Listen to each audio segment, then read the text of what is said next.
நட்சத்திர எழுத்தாளர் ரா முருகவேலின் மிளிர்கள் இப்போது ஆடியோ ஃபார்மேட்டில் உங்கள் விகடன் பிளேயில். இப்பவே விகடன் ஆப்பை இன்ஸ்டால் பண்ணுங்க. பிளே ஐகானை கிளிக் பண்ணி மிளிர்கள் கேளுங்க.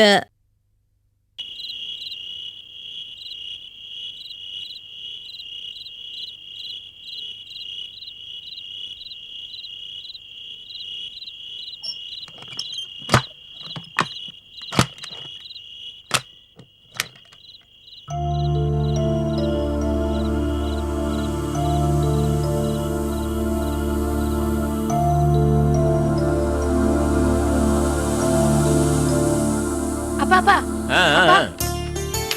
இத பாத்தீங்களா? என்ன தவறஞ்சு வச்சிருக்கிற? சிதம்பரம் இல்லம்மா, என்ன இது? நீங்க வாங்கியிருக்கிற இடத்துல நாம கட்ட போற வீட்டோட பிளான் தான் இது. அடேங்கப்பா, இம்மட்டு வேலை செய்திருக்கிற? இந்த வீட்டு மேல உனக்கு இம்மட்டு ஆசையா? அம்மா, உனக்கு இதெல்லாம் கூட வரைய தெரியுமா? இன்ஜினியர் பாவா நீ? அம்மா, இது என்னது கட்டம் கட்டமா? 4 அக்காக்கு 4 ரூம். இது தனாக்காக்கு, சரோக்காக்கு, லீலாக்காக்கு, விஜயாக்காக்கு. இந்த ரூம் உங்களுக்கு. இது ஆபீஸாவும் யூஸ் பண்ணிக்கலாம். இது வந்து ஹால். அப்புறம் இது வந்து என்னோட ஸ்டடிங் ரூம். இது ஃபுல்லா எனக்கு தான். இது தோட்டம். எப்படி பாருக்கு? நல்லா இருக்குது. ஆனா அந்த வீட்டு பேர் தான் எனக்கு பிடிக்கல. ஏன்பா? எதுக்கா அம்மா என் பேரு? ஆசியா அம்மா பேர் எழுது, தமிழ் செல்வி இல்லம்னு எழுது.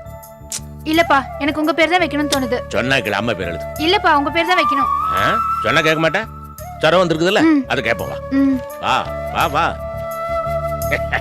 உன் இஷ்டத்துக்கு பேர் வைக்கிற நீ. வா, சரம் என்ன சொல்லு பாப்போம்.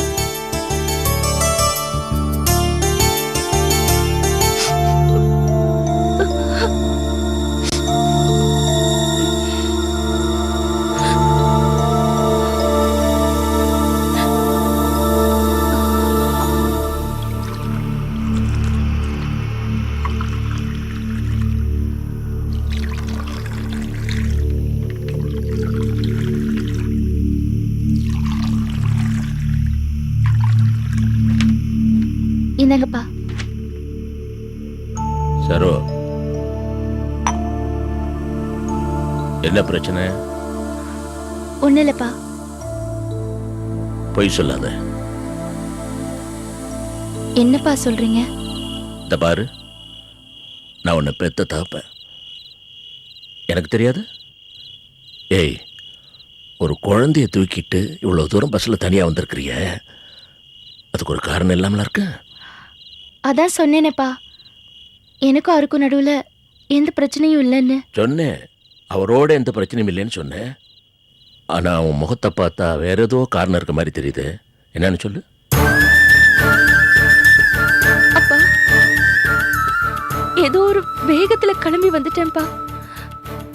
ஆனா சொல்றதுக்கு வாய் வர மாட்டேங்குது. ஏய், என்னது இது? அப்பா கிட்ட சொல்லாம வேற யார்கிட்ட சொல்ல போற? என்ன வரனாலும் சொல்லு. நிர்மலாவோட வீட்டுக்காரர் இருக்கார்ல, சந்தோஷ். ஆமா, அவருக்கு என்ன? அவர் அமெரிக்கால இருந்து நிர்மலாவுக்கு பணம் அனுப்பியிருக்காருப்பா. ஆமாப்பா, 2 லட்சம் ரூபாய் அனுப்பியிருக்காரு. நல்ல விஷயம் தானே? ஆமா, ஆனா வீட்ல அத்தையும் நிர்மலாவும் இந்த விஷயம் யாருக்கும் தெரியாம மறைச்சிட்டாங்க. அந்த பணத்துக்கு நல்ல வட்டி கிடைக்கும்னு நம்ம பழனி இல்ல, அவர்கிட்ட பணத்தை கொடுத்து அவர் மூலமா வட்டிக்கு விட்டுருக்காங்க. ஆமா, இது மாப்பிள்ளைக்கு தெரியாது? இல்லப்பா, அத்தை, நிர்மலா, பழனி இவங்களை தவிர மத்தவங்க யாருக்குமே இந்த விஷயம் தெரியாது. அடப்பாவே. அப்புறம் சந்தோஷ் திடீர்னு ஊர்ல இருந்து வந்துட்டாருப்பா. பழனி கூட பணத்தை கொடுக்காம ஏமாத்த பாக்குறாரு. அத்தையும் நிர்மலாவும் நிலைமை மீறினதுக்கு அப்புறம் தான் இவர்கிட்ட வந்து இந்த விஷயத்த சொல்லி அழுதாங்க. இவருக்கு என்ன பண்றதுன்னு புரியாம அவர் கொடுத்த பணத்தை தான் பிசினஸ்ல போட்டுட்டதா சந்தோஷ் கிட்ட போய் சொல்லிட்டாரு. அவர் என்ன பண்ணுவாரு? இந்த நிலைமையில அவர் சொன்னது சரிதான்.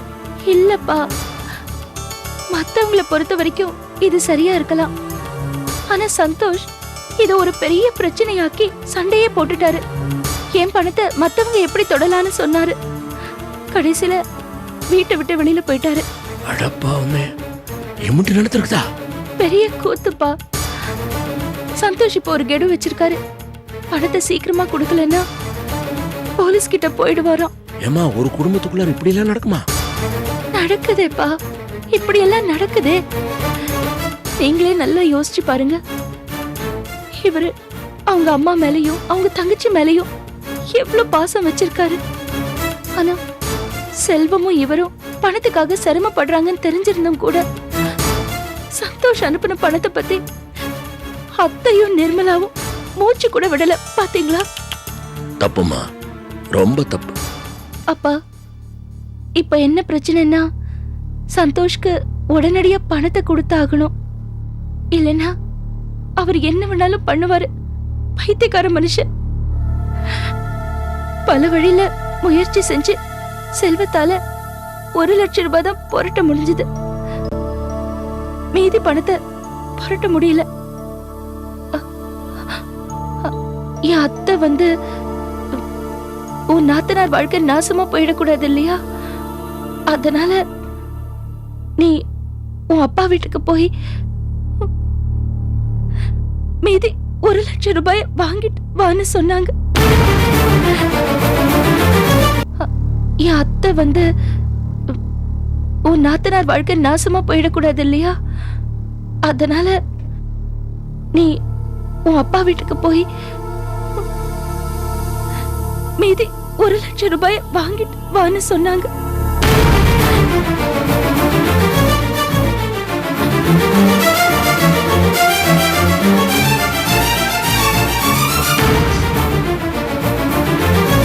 என்கிட்டயா? ஆமா, என்னால ஒண்ணும் பண்ண முடியலப்பா. இவ்வளவு பெரிய தொகையை உங்களால கொடுக்க முடியாதுன்னு எனக்கு தெரியும். அந்த நேரத்திலேயே முடியாதுன்னு சொல்லியிருப்பேன். ஆனா அத்தை செல்வத்துக்காக பவானியை கேட்டு வந்தப்போ நீங்க மறுத்தீங்க இல்லையா? அது அத்தை ஒரு பெரிய விஷயமா வச்சிருக்காங்க. சம்பந்தியா இருந்து என்ன பிரயோஜனம்? எந்த ஒரு காரிய காரணத்துக்கும் உதவ மாட்டேங்கிறாருன்னு சொல்றாங்க. ஏமா யாராவது இதுக்கு அதுக்கு முடிச்சு போடுவாங்களா? என் அத்தை போடுவாங்கப்பா. எல்லா விதமான முடிச்சும் போடுவாங்க. நீங்க என் வீட்டுக்காரர் மேலயும் செல்வத்து மேலயும் அக்கறையா இருக்கீங்க இல்லையா? அது செல்வ விஷயத்துல பொய் ஆயிடுச்சா? இந்த விஷயத்திலயும் நீங்க எங்களுக்கு உதவலன்னா அப்ப என் வீட்டுக்காரர் மேலயும் சம்மந்தி வீட்டு மேலயும் வச்சிருக்கிற அக்கறை பொய்யன் ஆயிடுமா? இதான் என் மாமியார் போட்ட கணக்கு. ஏமா மனுஷங்களால இப்படி கூட யோசிக்க முடியுமா? அப்பா, உங்களை மாதிரி யதார்த்தமான ஆளால இந்த மாதிரி எல்லாம் யோசிக்க முடியாதுப்பா. அம்மா எனக்கு ஒண்ணு புரியல. என் மனசுல பாசம் இருக்குது, பரிவு இருக்குது. பணம் கொடுக்காதனால அதெல்லாம் பொய்யிலாயிருமா? அப்ப பணம் இல்லாதவங்களால யார்கிட்டயும் பிரியம் காட்ட முடியாதா? அப்பா, இந்த பேச்செல்லாம் அவங்க கிட்ட எடுபடாதுப்பா.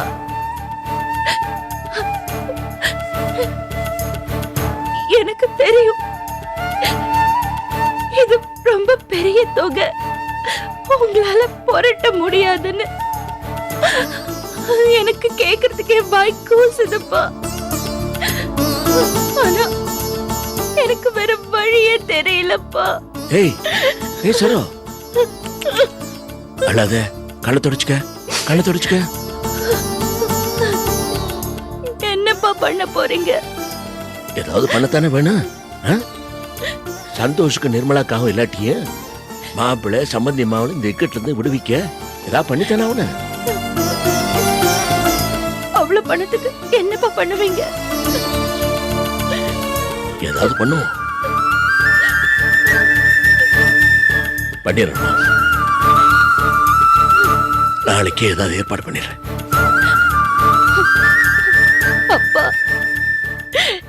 என்ன மன்னிச்சிருங்கப்பா. உங்களை தொந்தரவு பண்ற மாதிரி ஆயிடுச்சு. ஏய் இப்படி எல்லாம் பேசப்படாது. அப்பாவுக்கு பொறுக்காது. தொடச்சுக்க, கண்ணை தொடச்சுக்க. கண்ணை தொடச்சுக்க. எப்படிப்பா முகத்துல ஒரு சுளிப்பு கூட இல்லாம இது எல்லாத்தையும் எப்படி நீங்க ஏத்துக்கிட்டீங்க? ஏய், என் குழந்தைங்க கஷ்டத்தை பார்த்து என்னைக்கு என்னால முகத்தை சுளிக்கவே முடியாதுடா. நான் ஆண்டவங்கிட்ட வேண்டிக்கிறதெல்லாம், ஆண்டவா எனக்கு கடைசி மூச்சு இருக்கிற வரைக்கும் என் குழந்தைங்க அத்தனை பேரோட தேவைகள் அத்தனையும் பூர்த்தி பண்ண எனக்கு வலுவக்கூடுறான்னு தான்மா கொடுத்துருக்குறாம்மா. இந்த பிரச்சனையும் அப்பா தீர்த்து வைக்கிறேன்.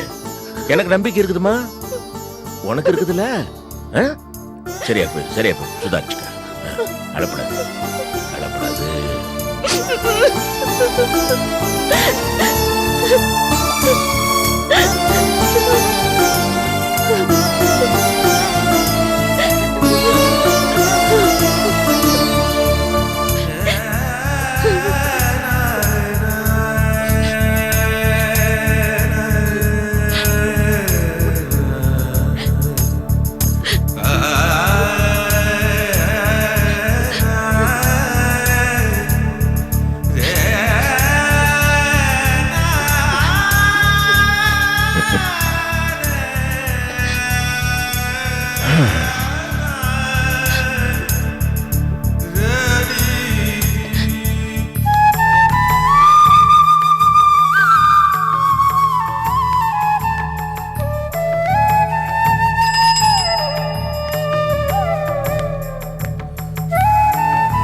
தம்பி, தம்பி. யாரு?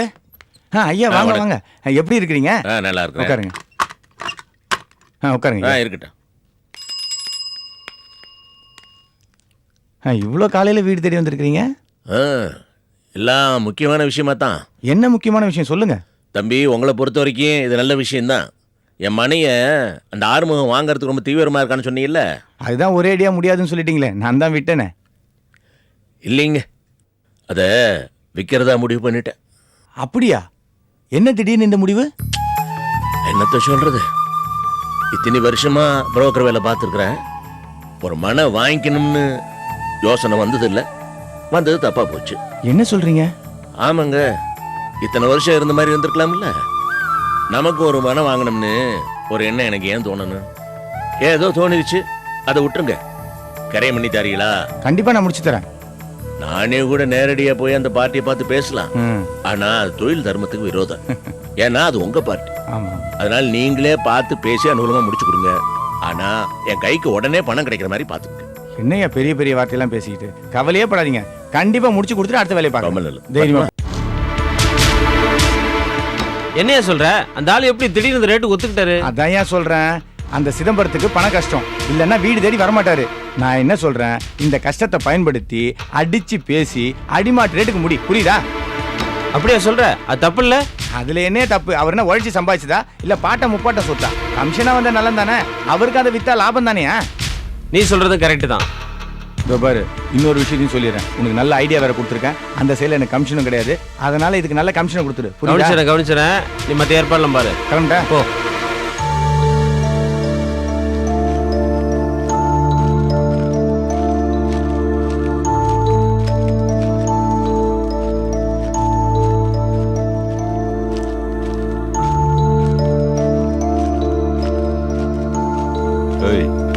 என்ன பண்ணிட்டு இருக்க? விசிறிட்டு இருக்கேன்.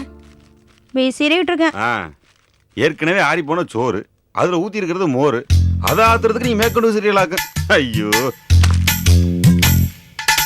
ஆமா, ஆப்போத்துல இருந்து உங்க பின்னாடியே வந்துட்டு இருக்கேன். நீங்க ஒரு வார்த்தை கூட என்கிட்ட பேச மாட்டேங்கிறீங்க. அப்படி என்னதான் என் மேல கோவம்? நீ நினைச்சா மூஞ்சி தூக்கி வச்சுக்கோ, நினைச்சா இறக்கி வச்சுக்கோ. உன்ன மாதிரிலாம் நினைச்சு பேசுறதுக்கு எனக்கு தெரியாதுமா. அதான் நீ பேசிட்டுமே காத்துக்கிட்டு இருந்தேன். ஏண்டி பரவாயில்ல, நீ இப்படி கிறுக்கச்சி ஆயிட்ட? எனக்கு கோவம் வந்தா நான் பேசக்கூடாதா? அப்படி என்ன கோவம்? இந்த வீட்ல எல்லாரும் என்ன குறை சொல்லி குத்தி காமிச்சு அப்பப்போ கிண்டல் பண்ணி பேசிட்டு இருக்காங்க. அட எல்லாரும் சொன்னா பரவாயில்ல, இது விஜய் கழுது கூட ஒரு மாதிரியா பேசுறா. இப்ப அவளுக்கு என்ன பிரச்சனையா? இங்க பாரு, பிரச்சனை விஜய்க்கு இல்ல, உனக்கு தான். நீ தான் சண்டைக்கோழி மாதிரி தலையை விரிச்சு போட்டு சண்டையை கலந்து அழைச்சிக்கிட்டு இருக்க. இந்த பாருங்க, நான் சமயத்துல அப்படி இப்படி பேசுறேன்னா அதுக்கு ஒரு காரணம் இருக்கு. இந்த வீட்ல இருக்கிறவங்க உங்களை சாப்பாட்டு விஷயத்துல ஆரம்பிச்சு பலதுக்கும் கிண்டல் பண்றதும் குத்தி காட்டுறதுமா பேசுறாங்க. எனக்கு எரிச்சல் வருமா வராதா? கேட்டுட்டு அப்படியே போக சொல்றீங்களா? அப்படியே சண்டை வேணான்னு அமைதியா விட்டுட்டா கூட மனசுல இருந்துகிட்டு சமயத்துல வாய் தவிர வெளியே வந்துருது. என்னமோ பஞ்ச பிரதேசி மாதிரி நம்மள நினைச்சா எப்படி மாமா? நாம என்ன அவ்வளவு கேவலமாவா போயிட்டோம்? நீங்க மாடு மாதிரி நல்லா உழைக்கிறீங்க, சும்மா ஒண்ணு உட்காந்து திங்கல.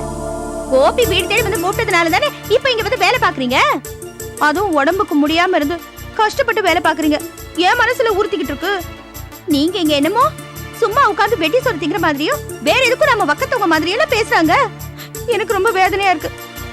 ரோஷத்துல நீங்களும் நானும் எப்படின்னு இங்க இருக்கிற லூசுங்களை எல்லாம் அழகர் குலத்துக்கு வந்து விசாரிக்க சொல்லுங்க. ஆமா. அடி லூசு, இங்க பாரு, இதெல்லாம் நினைச்சு நீ வருத்தப்பட்டு இருக்கியா? நம்மளை கூட்டு வந்தது கோபி. நம்ம கணக்குல எடுத்துக்கணும்னா கோபி பேசுறத மட்டும்தான் கணக்குல எடுத்துக்கணும். இவங்க பேசலாம் நினைச்சு வருத்தப்படக்கூடாது. இங்க இருக்கிறதெல்லாம் பாதி கோமாளிங்க, பாதிக்கு இருக்குங்க. உங்களை திட்டத்துல மட்டும் தெளிவா இருக்காங்க. இவங்க என்ன பண்ணுவாங்க தெரியுமா? தனித்தனியா நின்று சண்டை போடுவாங்க. இதே நம்ம கூட சண்டை பொண்ணு வச்சுக்க, அவங்க எல்லாம் ஒன்னா சேர்ந்துக்குவாங்க. இதெல்லாம் நடக்கும். நீ புதுசு இல்ல, உனக்கு கொஞ்சம் வருத்தமா தான் இருக்கும். நான் இங்க முதல்ல வந்தப்போ எனக்கு அப்படித்தான் இருந்துச்சு, வருத்தமா தான் இருந்துச்சு. இப்ப எல்லாம் பழகி போச்சு. இப்ப உங்களை எல்லாம் பார்த்தா சிரிப்பு தான் வரும் எனக்கு.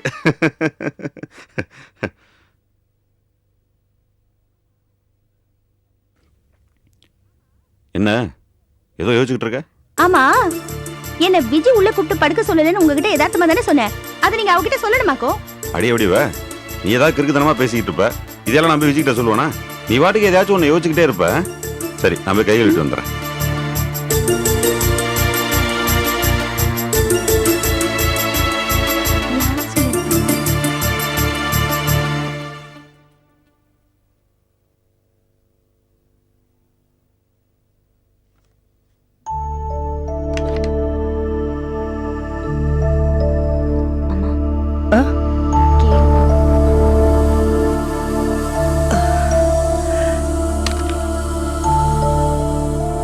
மாணிக்கம், என்னம்மா?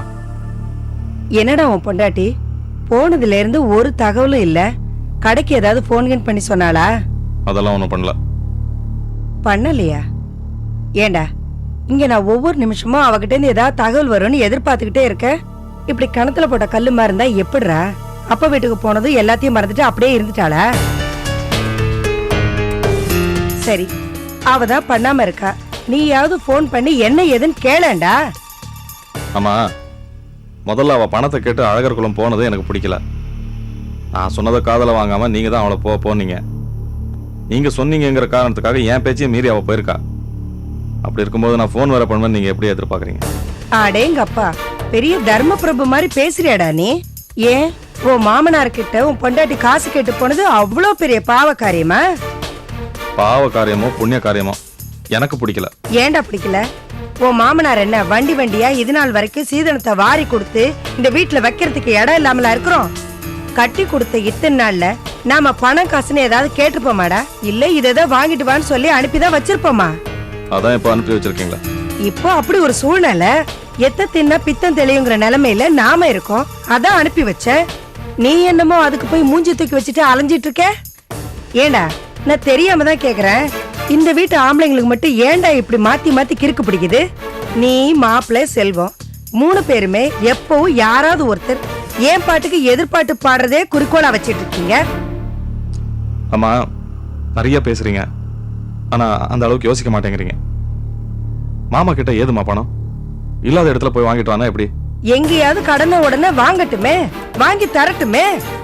ஓ மாமனாரு என்னத்தை இது நாள் வரைக்கும் செஞ்சு அழுத்திட்டாரு. இந்த முறை அவர் உனக்கு பண்ணதா இருக்கட்டுமே. எதையாவது பேசிட்டே இருங்க. எதுவும் கொண்டு வராமலே இந்த ஆட்டம் ஆடுறான். மாமனார் வீட்டுல இருந்து பொண்டாட்டி வகை வகையா சீர்சனத்தோட கொண்டு வந்து இறக்கிட்டான்னு வையே, பயல பிடிக்கவே முடியாது. தலைகளாதான் நடப்பான். உனக்கு என்னடா வந்துச்சு?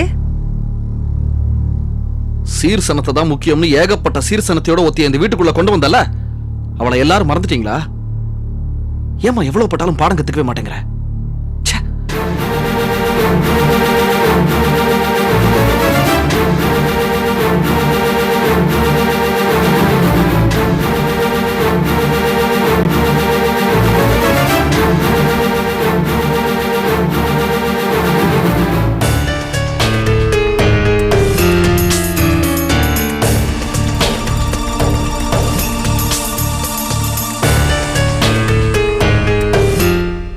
நட்சத்திர எழுத்தாளர் ரா முருகவேலின் மிளிர்கல் இப்போது ஆடியோ ஃபார்மேட்டில் உங்கள் விகடன் பிளேயில். இப்பவே விகடன் ஆப்பை இன்ஸ்டால் பண்ணுங்க. பிளே ஐகானை கிளிக் பண்ணி மிளிர்கல் கேளுங்க.